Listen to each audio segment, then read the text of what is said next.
Genghis Khan is a name that sticks in the minds of people who have heard about his dangerous deeds. History books say that he was a cruel ruler who killed a lot of people in Asia and Eastern Europe. But Khan brought law and culture to Mongolia, and people in his home country think of him as a hero. His Mongolian Empire was also tolerant of different religions and races, and respected women who led. So who was Genghis Khan, really? We'll talk about 9 interesting facts about him. Genghis wasn't his birth name. The story of the Great Khan of the Mongols began along the banks of the Onon River in 1162. When he was born, he was given the name Temujin, which means blacksmith or of iron. Temujin got the name Genghis Khan when a clan meeting chose him to be the leader of the Mongols. The title Khan is usually given to a leader or boss, but scholars don't know where the name Genghis came from. Many people think it means ocean or rightful, but everyone agrees that it means supreme leader. He had a rough childhood. The young Khan didn't just wake up one day and find himself in charge of the Mongolian Empire.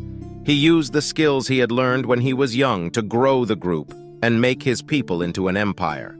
When he was only 9 years old, enemy Tatars poisoned his father. After Temujin's father died, he and his family went through a lot of hard times that turned him into a fighter. His group left him and his family alone in the wild to try to make it on their own.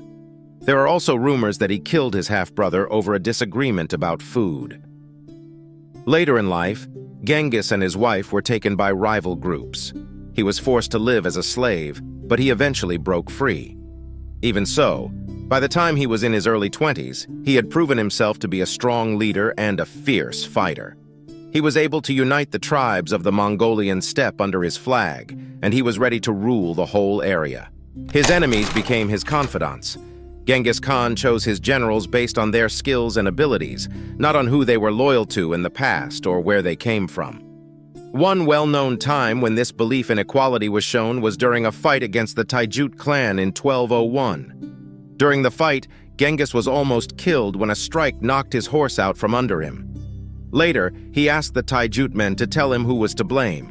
One cop bravely stood up and said that he was the one who shot. Genghis was impressed by how serious the man was, so he made him an official in his army and later called him Jebe, which means bolt, to remember how they met on the front line. Jebe became, along with the well-known general Subutai, one of the most important Mongol field leaders during their wins in Asia and Europe. He never left a score unsettled.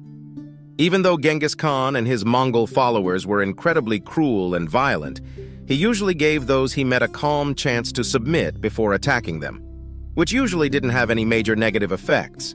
If they agreed to give up, their towns and villages would be saved, and no one would get hurt. If they turned down this deal, he would treat them very badly and not show any mercy. Genghis was responsible for the deaths of more than 40 million people. Genghis Khan is one of the most well-known people in history. He is either pictured as a cruel, all-conquering dictator or as a visionary leader whose ideas about change were very new at the time. During Genghis Khan's lifetime, about 40 million people are thought to have died in the wars he led. China lost tens of millions of people, if not more. During the war with the Khwarezmid Empire, he was responsible for killing 3/4 of all the people in Iran. About 11% of the world's population died because of the Mongol attacks.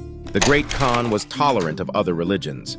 Even though he was a follower of Tengrism, an old Central Asian religion based on shamanism, animism, and belief in the powers of nature, he didn't care what religion the people in his kingdom were. He often gave advice to Christian, Muslim, Buddhist, Taoist, and other preachers, showing an interest in how their different faiths made them think, especially in his later years when he was well known. Genghis founded one of the first international postal systems. He also set up what we would call a world messenger service or postal service today.